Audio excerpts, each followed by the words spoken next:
This is a Hot Pie Media original.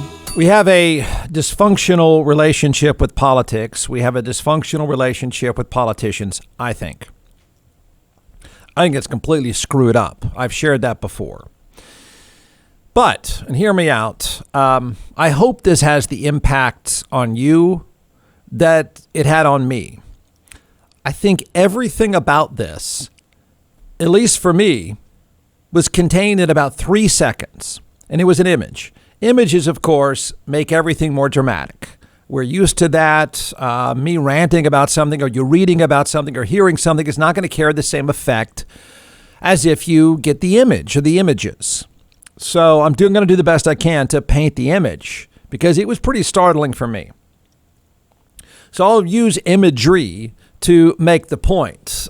I was impacted by it. I was shocked. Even when you have a low bar like I do, it is no secret that I think very little of politicians. I think very little of the fact that it's a career. I think very little, to be honest, of the way we interact and treat politicians. I think it is completely messed up, the most dysfunctional relationship I can think of. That I've been pretty clear about. So even I'm shocked. I have to admit, even I'm shocked by the fact that few people don't feel the impact. I'm shocked, and I was most amazed because there was no reaction to what I was seeing. And I know it's kind of weird and off the cuff, but I'm thinking the entire time, is anyone noticing what I'm noticing? Is anyone bothered by this? Why aren't you bothered by this? What in the world is going on here? I know you'll probably say, shut up, Ward, stop with that critical thinking thing. No one really cares. You can say that. And I'm guessing a lot of you will say that. I think it'll be wrong. I think you're going to be wrong about that. I think you should care. So there was this moment. I don't watch much TV at all, ever, unless it's a football game. But, I go back and watch clips of stuff and things like that, like most people. And I'm watching on an iPad or phone or whatever. I'm reading a news story. And there's this split-second moment. And there's a crowd of people. It's reporters, protesters. It's a crowd of people in a parking garage. And the image of this was so dramatic and so impactful. Listen, Aaron Rodgers is in the news, and he's high profile, and it's in the news because he's interesting and it's entertaining. But he really doesn't matter much. Okay, it's not. It's an interesting debate. He's an interesting debate. He's become a lightning rod. There's no reason not to have an opinion, and that's fine. But he's not that important. He doesn't matter that much. He doesn't work for you. Okay, he doesn't work for you. You can be involved and have opinions, or you can just shut it all off and move along. He doesn't work for you. He does work for State Farm, and that matters to them a great deal. But he's not our employee. I'm trying to set this up the best I can. Here goes. Because I used to have $7 glasses. I put on the more expensive glasses and sat there and stared and stared and stared. So here goes. How many Maseratis are there in the state of West Virginia? The car, the Maserati. How many are there in the state of West Virginia? I'm going to guess not many at all. In fact, I might assume there's one. There's probably, I don't know this for certain because I did go back and start reading. At 4 o'clock in the morning, I thought, I am bothered by this. I am fascinated by this. And this really, really should bother people. This should be a punch in the face. This should be that symbolism that should matter most to most people. This is that moment we should grab somebody's face and say, no, don't run off. Don't do that dumb thing. Take a look at that. Tell me what you see. It should be that kind of moment. So I'm going to guess that per capita, there's probably fewer Maseratis in West Virginia than anywhere else in the United States. There's probably one every 25 yards here in Austin. But in West Virginia, not so much. I don't know how you even get one there. It can't be easy. So It is one of the most impoverished places in the United States, if not the most impoverished places. In every critical measurement, it's a pathetic and depressing place. It scores badly in every depressing metric. That's not to judge. That's just to say that's reality. It is a very poor place that education levels are disturbing, health levels are disturbing. You just go down the list, it's disturbing. So it ranks near, West Virginia has to rank near the bottom in every bad category. I don't know that it is the bottom, but it's got to be awfully close. It is light years away from where I'm sitting right now. Okay? It's a different world, different time, and it's pretty depressing. The most powerful person in politics, I don't think it's debatable. The most powerful person in politics is Joe Manchin of West Virginia. He's the most powerful person in politics. He tips the scales of everything that goes on. Right? Whatever the balance is, he's gonna tip that one way or another, what is passed or not passed in this country. He represents the poorest state in the country, or near the poorest state of the country. He represents the most ridiculously impoverished, depressing place you can think of. Are you bothered that he's driving a Maserati? In this parking space, in this moment, he's driving a Maserati. If that doesn't bother you right away, I know that you're not going to feel like I did. I put those glasses back on and I'm watching. And I'm watching in amazement. I don't know what you're all talking about. I'm sure you're sticking a microphone in front of his face about some infrastructure bill or whatever. Why in the hell is no one bothered by the fact that he's climbing into a Maserati and driving off? No. It's not okay. I have no problem with somebody driving a Maserati. I should, and you should have a problem with him driving a Maserati. Or anybody. I know you're going to do this thing, this immature, stupid thing that we all do now, and that is, well, what about so-and-so? So-and-so probably drives a Maserati too, and it should piss you off as well. Anybody that's working on the government nickel working for you that's driving a Maserati, it should piss you off. It should tell you everything that's wrong with its dysfunctional relationship. So here's the image of this thing, and I just thought it's so impactful. I went back and read about it. I thought, okay, he didn't rent a Maserati, did he? That's even more ridiculous. No. He's in West Virginia, and I don't care if he's representing West Austin. It's obscene. And no one noticed, and no one cared, and no one talks about it, and no one says, wait, buddy, you represent a bunch of toothless people who can barely eat. And you're tooling around in a Maserati? John McClellan is the co-founder and creator of ATX Hot Sauce, now in all 50 states and several retail outlets as well. So what we're going to do today is we're going to let this social media rock star chef walk us through 4 different sauces, and then I'll taste, and we'll tell everyone why they should buy. You can give the science behind these, and then I'll make the simple recommendation. Go to atxhotsauce.com. All right, so let's go. I don't think anybody's heard the website. Yeah, I know. About you, Jeff, I've never heard that. It is atxhotsauce.com. I'll say it I got that one right. 45 times, atxhotsauce.com. So let's do it. I brought 4 flavors here, and we're going to test your palate today. Okay. And I only brought 4 because I didn't think you could handle 5 or 6. Yes, probably a smart move. Yeah. And so the first one we're going to try here, it's called Beet Heat. And just like the name implies, it has beets in it. It's made with red Fresno peppers. Red Fresnos are red peppers that are they're hotter than a jalapeno and a little bit less than a serrano. So not super hot here, just a lot of really good flavor. So we're going to start with this one, and then we're going to move up the chain. Okay. I've had the Beet Heat, but okay. Yeah, we're going to try it though. It goes well with a cab. All right, Jeff's savoring Beet Heat. I'll even do it with you, so that should be all right. Now remember, it is hot sauce. Yeah. Oh, it is. It's hot sauce. Trust me, man. Wait, is that one hot to you?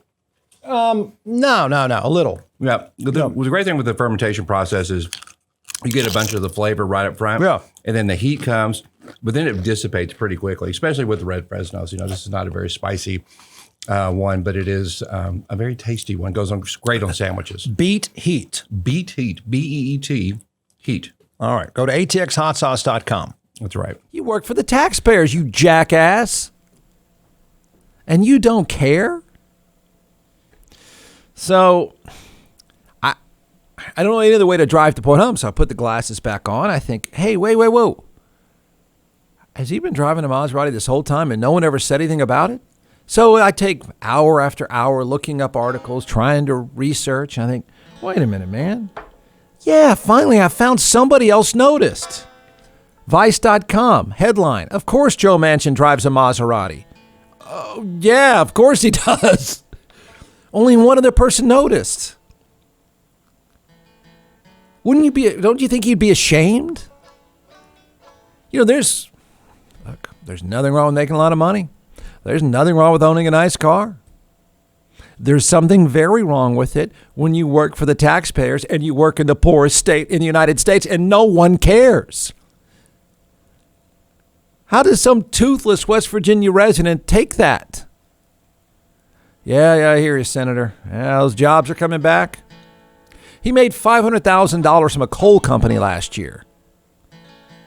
Wait, what? I don't know, Senator. The coal jobs aren't coming back. You're driving a Maserati, though. I kind of got a problem with that. How in the hell do you get reelected time and time again doing stuff like that? How?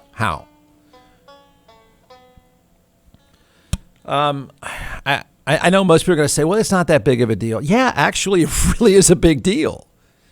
It is a horrible thing. Horrible thing. Everything wrong with us in my opinion, and everything wrong with politics. Now, I know that thing's going to happen. I know how it works. I know we are so myopic and so self-centered that we say, well, what about so-and-so? I bet you their car's just as obscene. I don't deny it for a second. They're not just flaunting obscene wealth. They don't care because you don't care. That man should be embarrassed. He might be able to travel to Milan one weekend and say, this weekend, I got all this money. I'm going to rent a Maserati. But when I'm home, I can't do that. That would be over the top. That would be obscene. That would be ridiculous. That would be pathetic. If he's the CEO of a company, you hold him to a higher standard. Corporate America has a higher standard than people do in politics by far. And I'm not saying corporate America doesn't have a bunch of rich people. They've earned it. He hasn't. He's not earned, and neither has anyone else earned a Maserati. I mean, and he represents the poorest place there is. So yeah, there's this scene, and the reporters are around. And maybe if you cover politicians for a living, you're used to seeing Maseratis, and I don't know what else. I mean, I'm sure they all drive. I'd love to. It's like the parking lot of the Dallas Cowboys. I'm sure it's really nice. That sucks. That's not okay. Nope.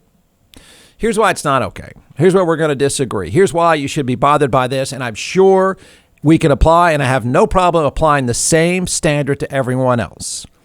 Okay? I wish we applied any standards. I wish we cared. I've now noticed no one cares about who it is representing you. I'm afraid my analogy of Donald Trump being the finger, I think that's what people think of everyone in politics. We really lost our way if you're not bothered by a Maserati. You really need to be bothered by that. I can't believe the poor people in that state aren't bothered by it. I mean, he should be voted out for that. That is such a up yours. It's obscene. Here's why it should bother you. It's disgusting that he's wealthy off of taxpayer-financed careers. That's disgusting. That's what's wrong with politics. It cannot be a wealth-creating career. He made $500,000, and I have no idea if they're even in business, off a coal company last year. Okay? The fact that somebody gets ridiculously wealthy working for you in a career politics, that by itself should bother you a lot. Secondly, and maybe even worse than everything else, And I'm not sure the heck not in West Virginia. I think I may have fished there once.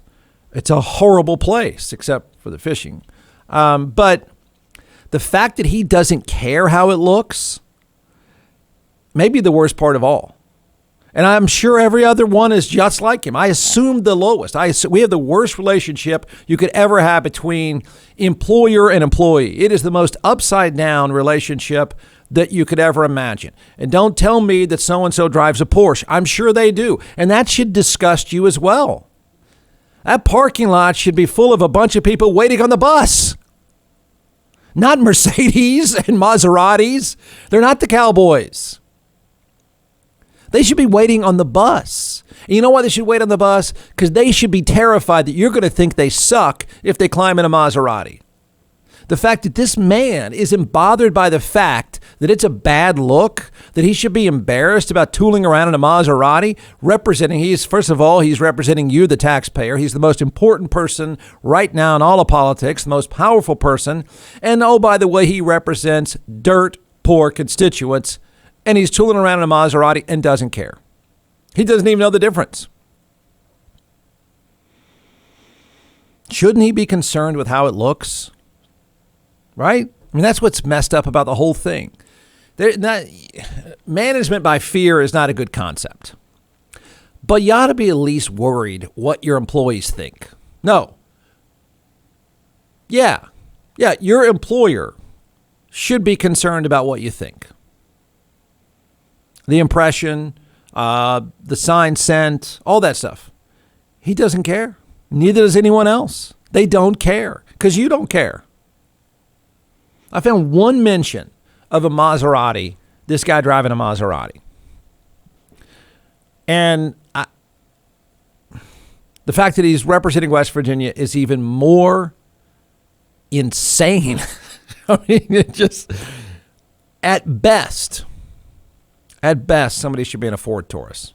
At best. I'm not even sure about that. They should be in a Ford Taurus for any number of reasons. One, they shouldn't be getting rich in the career. The career should not make you rich. It shouldn't be a career to get rich. Secondly, I'm going to drive that Taurus or wait on the bus because if I make them mad, if I embarrass them, I'm going to lose my job.